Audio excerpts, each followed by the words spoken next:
지금 우리가 살고 있는 시대는 급변하게 변하고 있습니다. 변화하는 세상이죠. 그러면서도 우리가 변하지 않는 곳이 있다고 하면 그것은 교회라고 그렇게 얘기하는 사람들이 많습니다. 농경사회에서부터 산업사회, 그리고 우리가 지금까지 사는 정보사회, 미래사회에 이르기까지 세상은 급변하게 변하고 있습니다.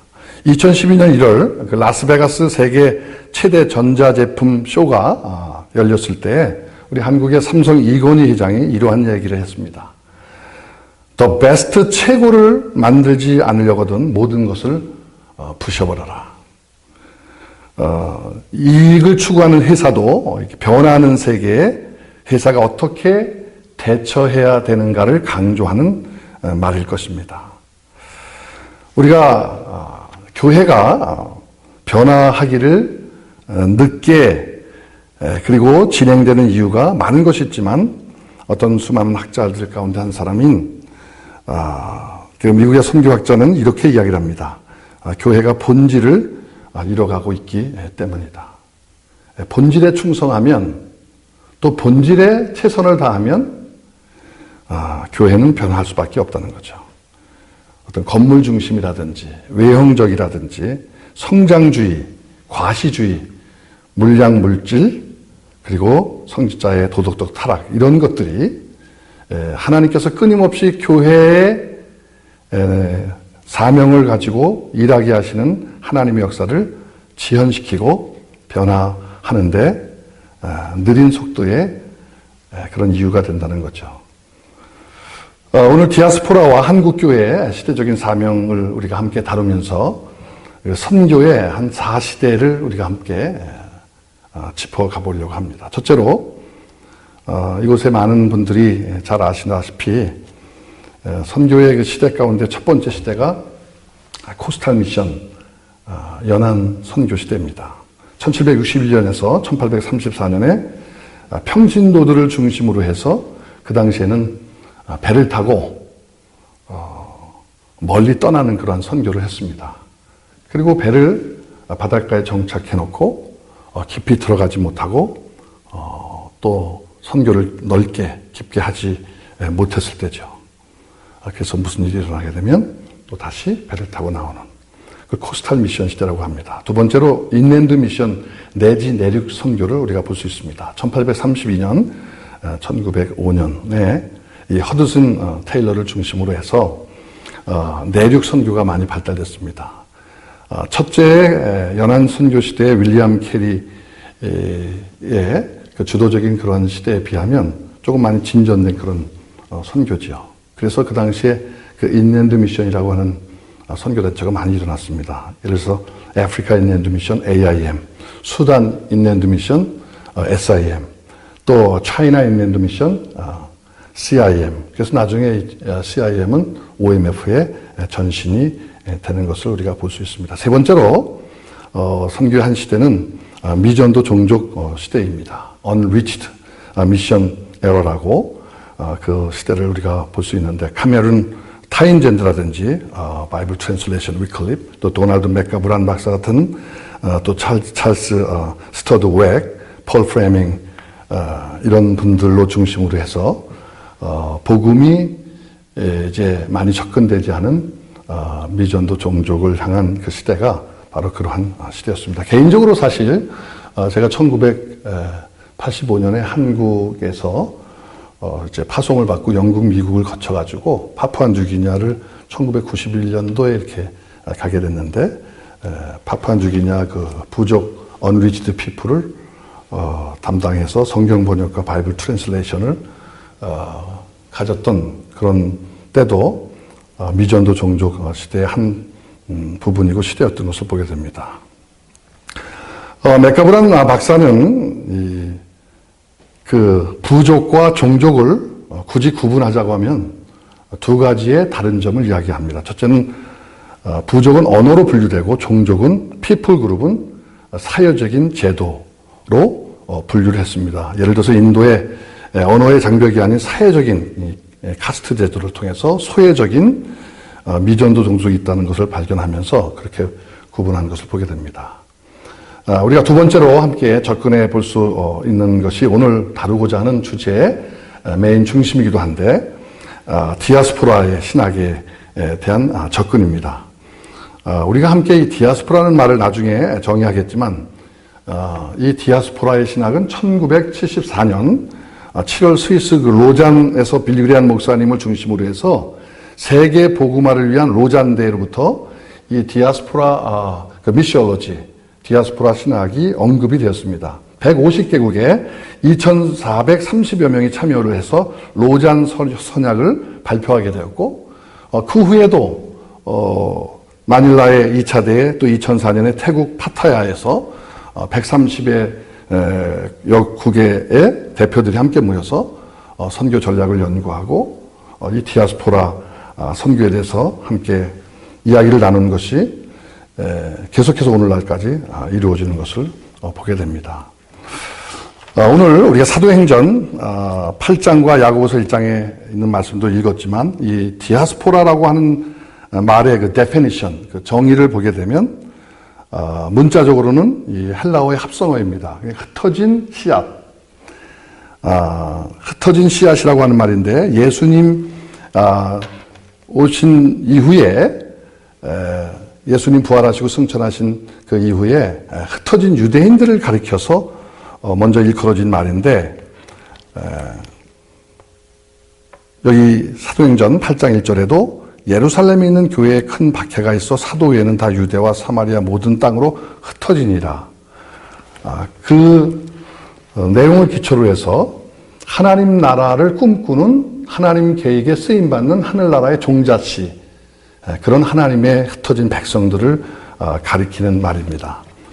올드 테스트먼트 구약에서의 이 디아스포라를 조명해 본다고 하면 선교학자들은 아담과 하와로 이렇게 출발하는 것을 보게 됩니다. 세상 속으로 하나님께서 이제 아담과 이브가 타락해서 죄를 짓고 쫓겨났을 때 하나님은 세상 속에 이제 흩어짐의 이 역사를 통해서 선교를 시작하셨다는 거죠. 우리가 잘 아시다시피 구약의 창세기 12장에 있는 말씀도 하나님께서 아브라함을 부르시고 아비 친척 본토집을 떠나서 하나님께서 지시한 곳으로 가게 하시면서 아브라함이 하나님의 인도를 받고 아비 친척 본토집을 떠나게 되어집니다. 이삭과 야곱 12지파 또 요셉의 그 역사를 보더라도 본토를 떠나서 애굽에서 살게 되어지고 계속해서 하나님 나라의 거룩한 백성들이 하나님의 거룩한 씨앗들로 퍼져나가는 놀라운 역사를 우리가 갖게 되어지고 다니엘서를 보게 되면 우리 선지자들 다니엘, 느헤미야 또 바벨론 포로 이후에 흩어진 유대인들이 그렇게 하나님의 역사를 계속해서 이뤄나가는 것을 보게 됩니다. 특별히 이때 그 바벨론 포로 이후에 흩어진 유대인들의 특징은 일반적으로 흩어진 유대인들과 달리 이 헬레니즘의 영향을 받지 않았기 때문에 팔레스틴 유대인들보다 더 훨씬 순수하게 믿음을 지켰던 것을 우리는 신학적으로 보게 됩니다. 그래서 그 탈무드를 만들게 되어지고 구약에서 신약을 번역한 그 셉터진트 70인역 하나님의 그 말씀도 그 흩어진 유대인들의 경건한 하나님 백성들을 통해서 이루어지는 것을 보게 되면 이 구약에서부터의 하나님의 디아스포라의 역사를 우리가 살펴볼 수가 있습니다. 신약 시대에 이르러서는 사도행전 오늘 8장 2절에 있는 이 말씀을 통해서 예루살렘에 있는 교회의 큰 핍박을 통해서 사도 외에는 다 유대와 사마리아 모든 땅으로 흩어지게 되고 4절에 있는 말씀 보게 되면 그 흩어진 사람들이 두루다니며 무엇을 했냐면 복음의 말씀을 전할세. 흩어져서 그냥 자기의 각자의 삶을 사는 게 아니라 흩어져서 하나님 나라의 복음을 전했다라고 기록되어 있습니다. 빌립은 사마리아 성으로 또 어떤 이는 수리아로 안디옥까지 처음에는 동족에게 복음을 전했지만 후에는 흩어진 사람들이 이 복음을 훨씬 구국과 본토에서 먼 다른 이방 땅에 복음을 전했던 놀라운 역사를 보게 됩니다. 사도행전 11장 19절에도 여러분 잘 아시는 말씀이지만 그때 스데반의 일로 순교의 역사의 일로 일어난 많은 환난으로 말미암아 흩어진 자들이 베니게와 구브로와 안디옥까지 이르러 유대인에게 말씀을 전하는데 라고 하는 디아스포라의 역사를 계속해서 우리가 보게 되어집니다. 그러니까 이 디아스포라의 역사는 어디서 그냥 나온 게 아니고 성경을 통해서 하나님께서 예수님 모시기까지에 이루어 나가는 한 성경적인 선교의 계획이라고 하는 것을 우리가 보게 됩니다.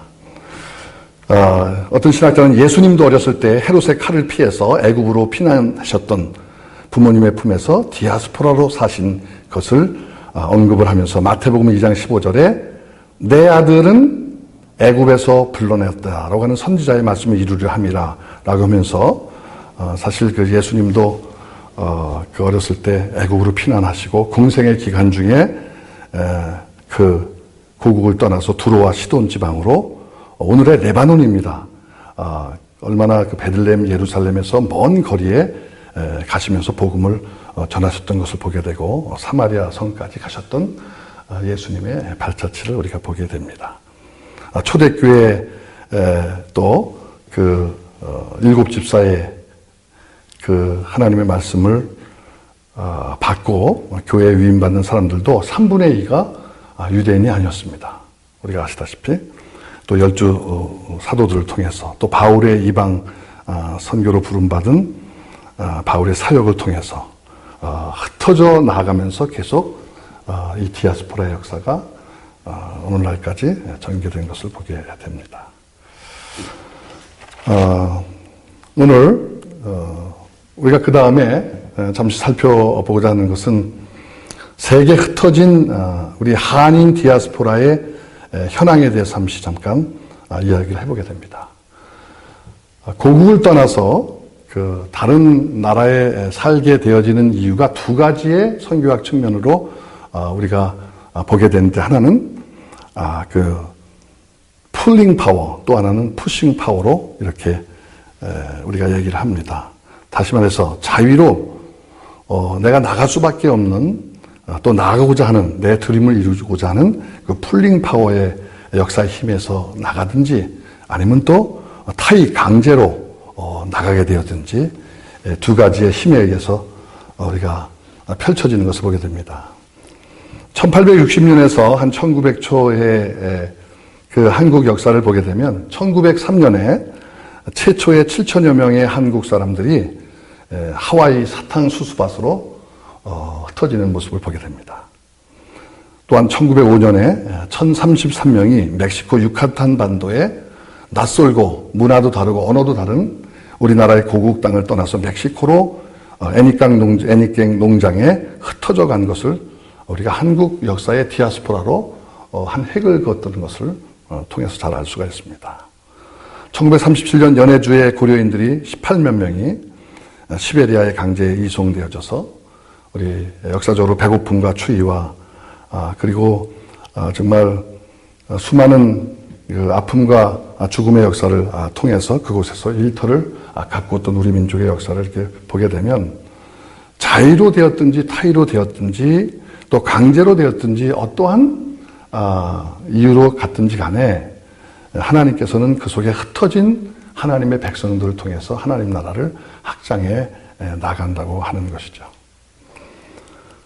전 세계적으로 그 자기 나라를 떠나서 해외에 살고 있는 이민자의 수가 2억 명이라고 합니다. 2010년 기준으로요. 우리 해외에 우리 한국 이민자들이 800여만 명으로 추산을 합니다. 지금은 훨씬 더 많았겠죠. 미국의 한인교회가 8천여 교회입니다. 해외 한인 선교사가 12,000여 명에 도달하게 되었습니다. 저는 오늘 이 시간에 우리 한국교회, 한국에 있는 우리 한국교회뿐만 아니라 저도 한국을 떠나서 이렇게 디아스포라로 한 34년, 내년이면 35년이 되어지는데 지금 미국에서 이렇게 살고 선교적인 일을 담당하고 있지만 이민교회 또 한국의 한국교회 하나님께서 많은 것을 주시고 축복하시고 베풀어 주시는 것을 우리가 부인할 수가 없습니다.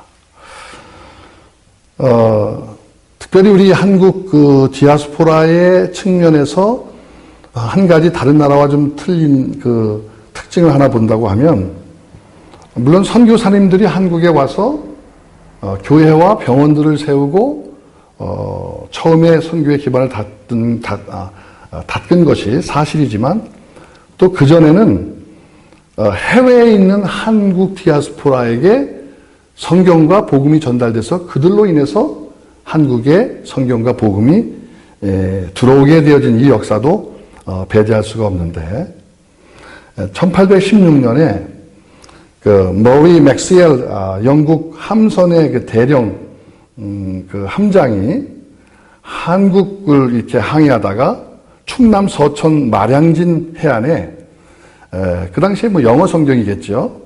성경을 한국 조선인 조대복 씨에게 성경을 전달해 주었다고 하는 것을 우리는 충남 서천에 이번에 제가 선교 유적지를 이렇게 돌아보면서 발견을 한 건데, 그런 기록이 있습니다.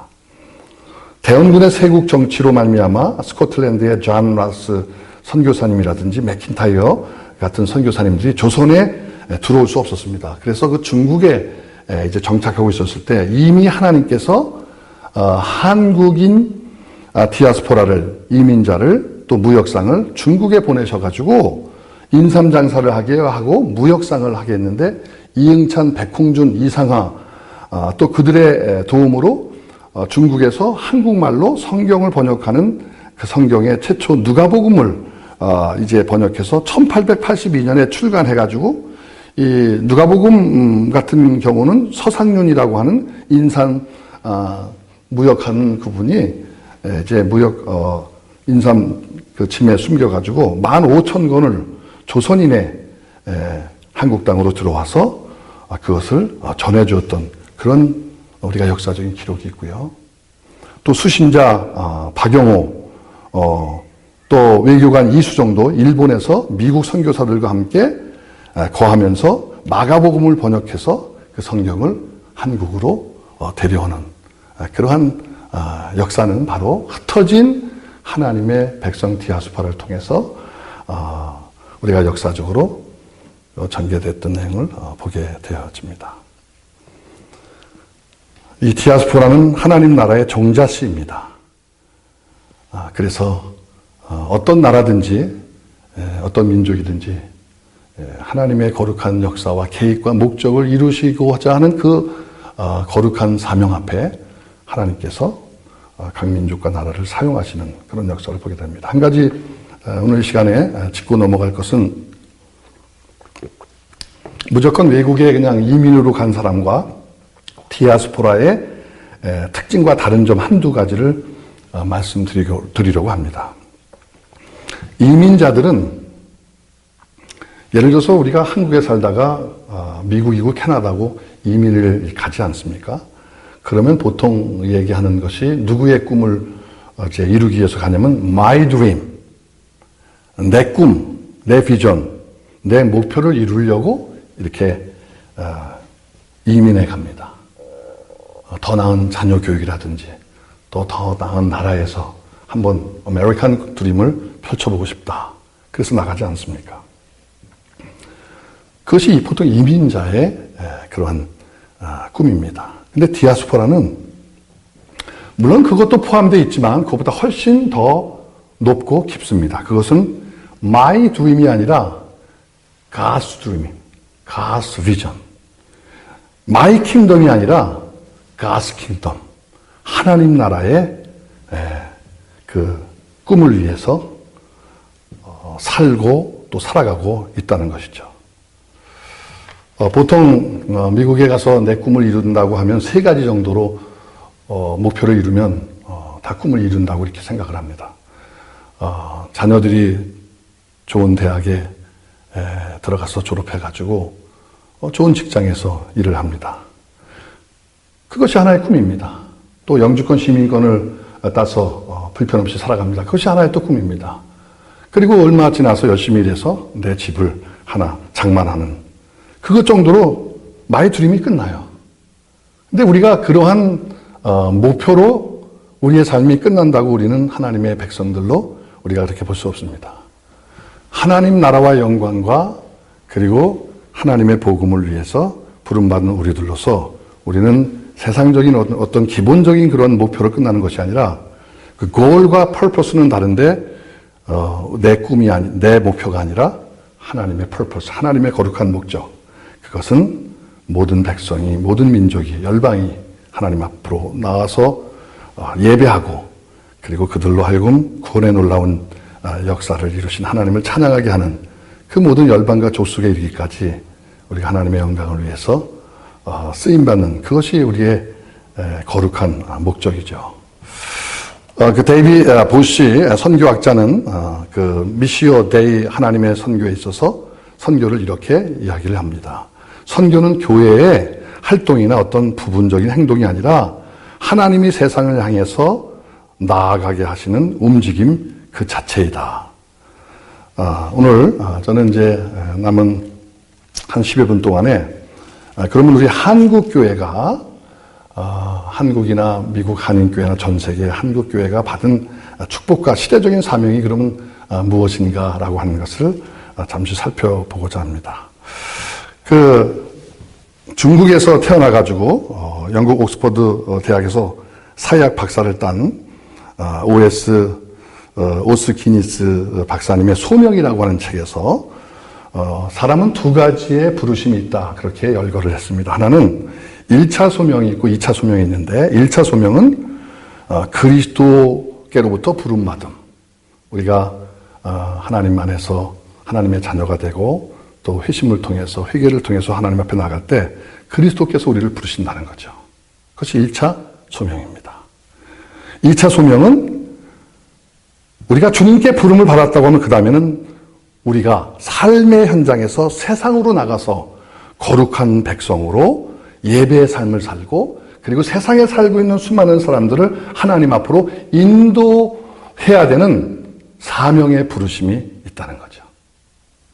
얼마나 귀한 이야기인지 우리 모두가 다 동감할 것입니다.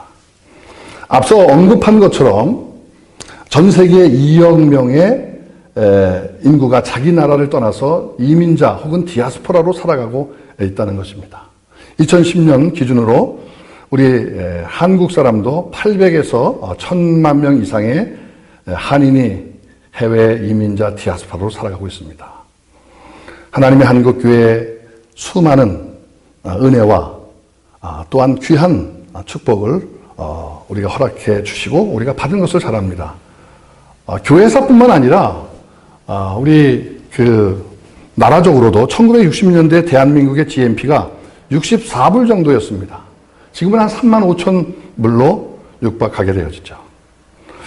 또 한국 분들은 부모의 교육열이 어떤 민족보다 대단합니다. 제2의 유대인이라고 이렇게 얘기를 하잖아요.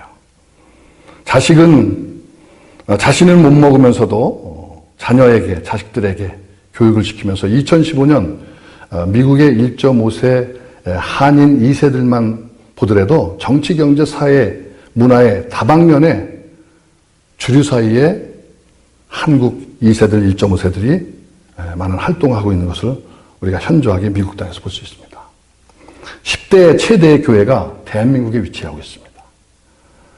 세계 인터넷 복음률이 94%인 나라가 우리 대한민국입니다. 미국은 그렇게 세계 1등의 선진국이지만 복음률이 인터넷 복음률이 64%밖에 안 돼요. 그래서 한국에 있다가 미국 가셔서 인터넷 와이파이 이렇게 찾으려면 뭐 큰 도시는 이렇게 되지만 불편하다고 생각합니다. 선박 제조 수출 수주 그 국가가 그 등급을 매겼는데 선박 제조 수주 수출국가의 세계 3위입니다.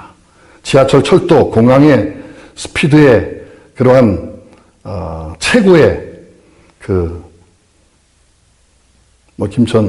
인천 공항이라고 할지 모든 전철 이렇게 타다 보면 한국을 따라가는 나라가 그렇게 거의 없습니다. 과거의 무지와 가난과 우상과 의료시설과 낙후되어진 그러한 우리나라가 8대의 무역국가입니다.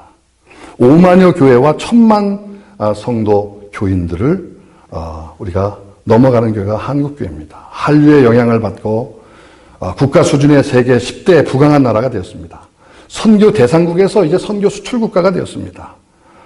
더 중요한 것은 제가 이번에 와서도 양평이라든지 충청도 또 청주 또 경상도 이렇게 그 전주 이런 곳에까지 우리 동역자 목사님과 함께 그 집회와 또 강의가 끝나면서 여행을 이렇게 하는 가운데 놀란 것은 뭐 식당이나 그 다음에 농장이나 공장에 외국인들이 그렇게 많아요.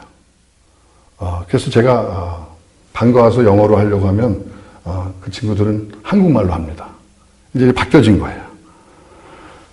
무려 한국의 외국인들이 한 220만이 넘는다고 합니다. 또 북한에서 이게 탈북해서 자유를 찾아서 남한에 온 그 형제 자매들이 한 3만여 명이 넘고요. 안산에 80개 이상의 그 외국인 상점이 있습니다. 건국대학교에 중국 유학생들이 3,000명이 넘는다고 합니다.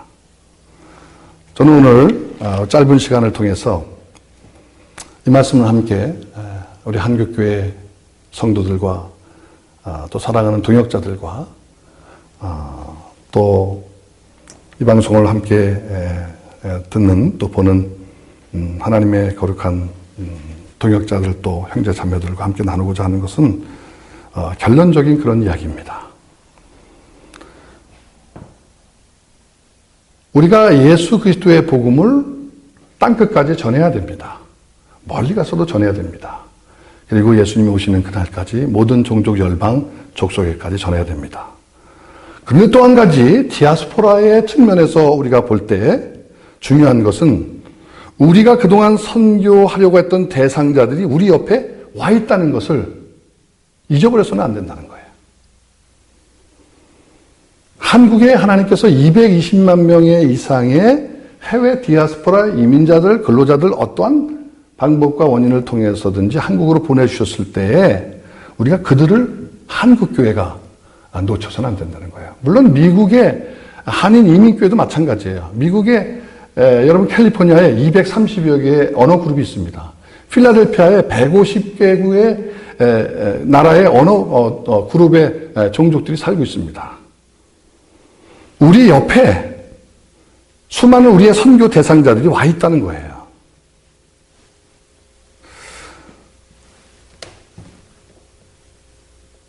오늘 우리 가운데 하나님의 음성을 들을 필요가 있습니다. 마태복음 24장 14절에 성경이 이렇게 말씀합니다.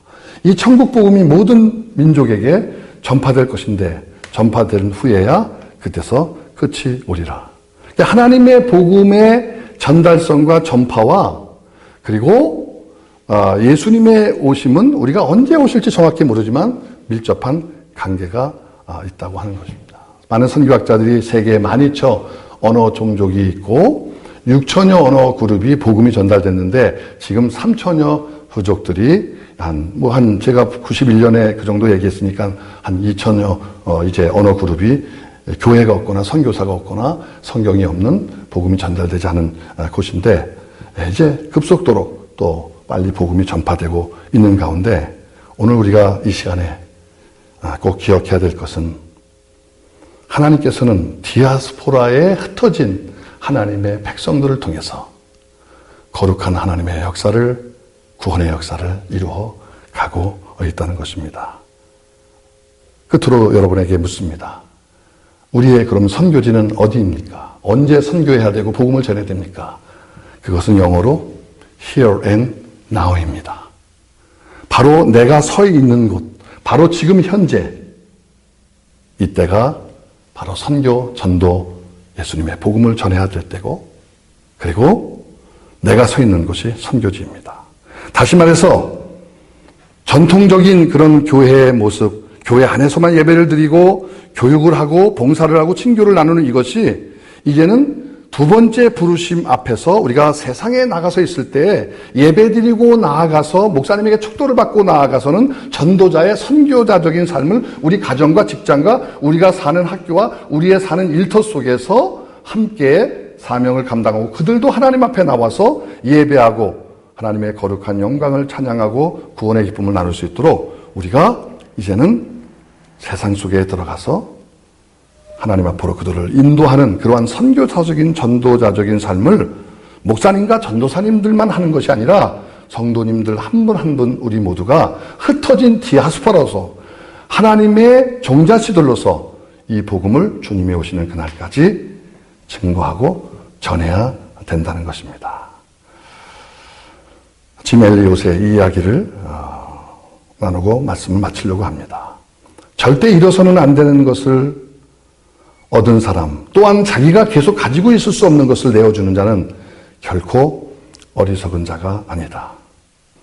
예수님이 보물이고 천국이 보물이고 그리고 멸류관이 보물입니다. 하늘나라에 여러분의 보물을 쌓아두십시오. 또한 전도인의 삶을 사십시오.